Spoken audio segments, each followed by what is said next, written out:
¿Qué tal? ¿Cómo les va? Buenas tardes. Me presento rápidamente. Mi nombre es Lucas Verone.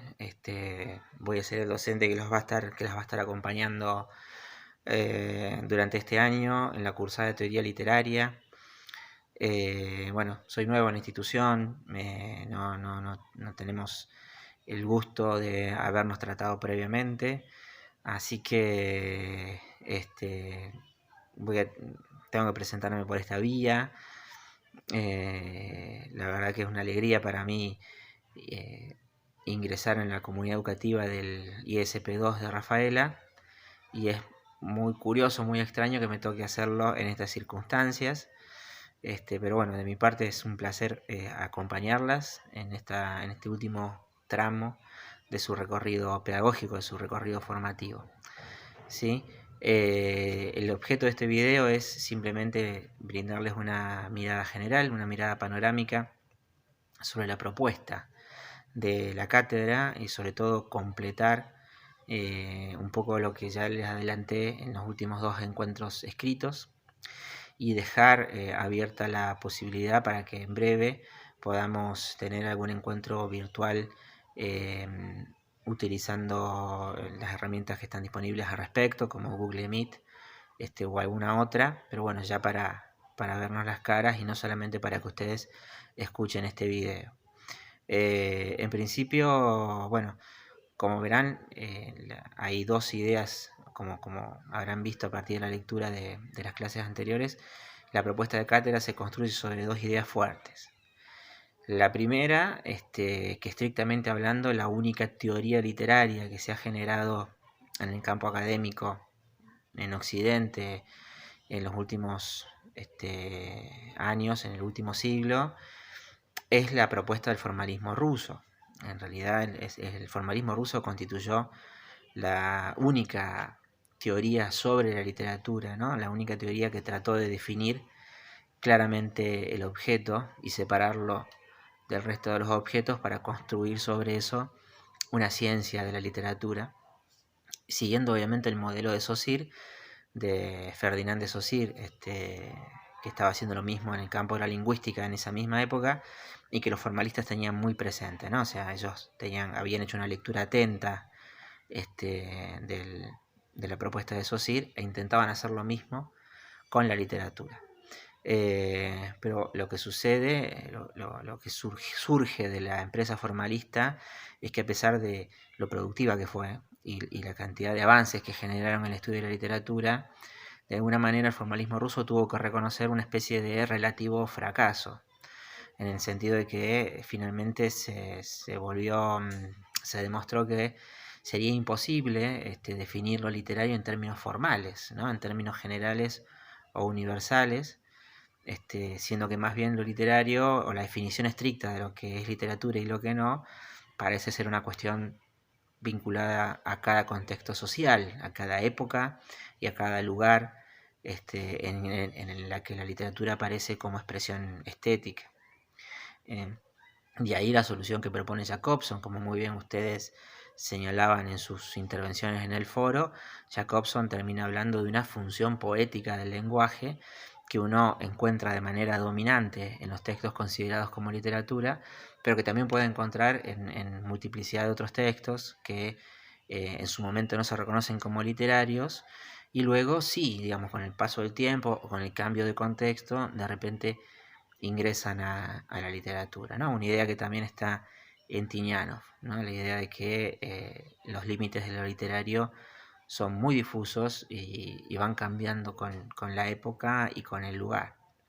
Entonces, bueno, dado ese relativo fracaso, lo que sucede después, que tiene que ver con la segunda premisa fuerte de la cátedra, es que lo que se desarrolló y se desplegó a lo largo de todo el siglo XX fue más bien no tanto una teoría literaria, sino un campo de estudios literarios, donde lo que nosotros podemos encontrar es un conjunto muy diverso de modelos teóricos que de repente son modelos que buscan explicar o que tratan de describir fenómenos y aspectos relacionados con la totalidad de la cultura humana o la totalidad de la sociedad humana, pero que esos modelos en algún punto de su desarrollo toman como objeto textos literarios, ¿no? Toman como objeto lo literario y tratan de ensayar en los textos literarios sus premisas, sus ideas, sus métodos de análisis, tratan de sacar conclusiones a partir del estudio de la literatura, pero repito, conclusiones que siempre terminan excediendo lo que sería el campo de lo específicamente literario. Bueno, dado ese panorama, la invitación es a recorrer, a trazar un itinerario, a trazar un recorrido por ese universo, ¿no? Que es el territorio de los estudios literarios del siglo XX, tratando de indagar en diversas teorías, en diversas propuestas teóricas, en diversas perspectivas, unas más vinculadas con lo que yo llamaría el polo formalista, es decir, más vinculadas con una concepción estructuralista, de lo que es hacer ciencias sociales y humanas, que busca generar explicaciones o modelos de validez general o muchas veces universal, y otras propuestas que están más vinculadas con lo que yo llamé en la clase 2 el polo historicista, ¿no? O sea, que tratan, al contrario del formalismo o del estructuralismo, las perspectivas historicistas tratan de enfatizar en todo momento la condición histórica, ¿no? La condición situada de los objetos que analizan, ¿no? De los objetos que analizan las ciencias humanas y sociales. La idea es entonces trabajar, digamos, críticamente modelos que tengan que ver con uno u otro énfasis, con uno u otro polo, y en ese sentido, estando en el momento que estamos del año, me gustaría ya invitarlas a ingresar al primero de los modelos que les voy a proponer este año, el primero de los modelos sobre el que las invito a pensar, que tiene que ver con una escuela que surgió una escuela crítica, una escuela teórica, que surgió con mucha fuerza en Francia sobre todo, pero bueno, se extendió luego su influencia sobre toda Europa, que se conoce como narratología, un conjunto de teóricos, de gente de Francia, pero también que venían de muchas otras partes de Europa, muy deudores de la propuesta formalista, la propuesta del formalismo ruso, muy deudores, ellos reconocen esa deuda, esa herencia, pero que en lugar de tomar como objeto lo literario, la narratología centra su atención en la posibilidad de elaborar un modelo universal o general sobre el funcionamiento del relato, sobre el funcionamiento de lo narrativo. Sea esa narración, sea una narración literaria, forme parte de la literatura o no, o sea un relato historiográfico o un relato periodístico o cualquier otro tipo de narración, ¿no? Ahora bien,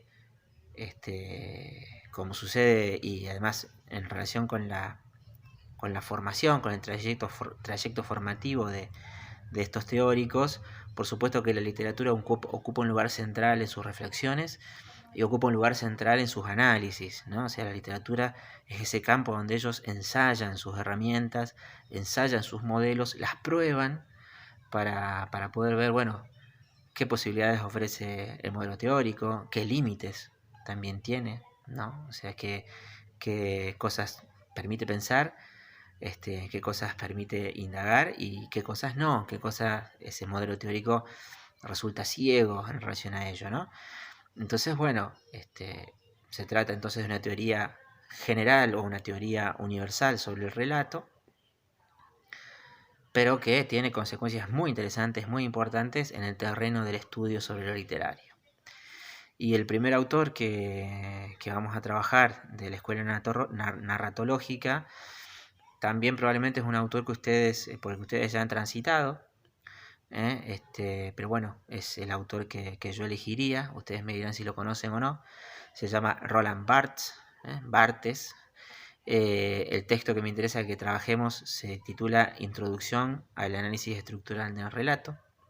Es un texto muy interesante, es un texto que intenta hacer una propuesta de síntesis, ¿no? Intenta comunicar en realidad un modelo que sintetiza o que reúne o que agrupa aportes que vienen de diferentes autores de la narratología, ¿no? Barthes intenta hacer allí una suerte de modelo sincrético, ¿no?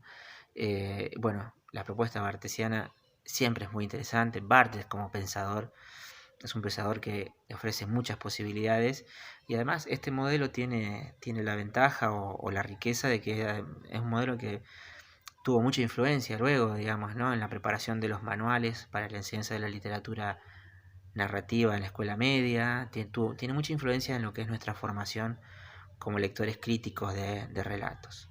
Así bueno, queda hecha la invitación, queda hecha la presentación, la seguimos más adelante. Un placer.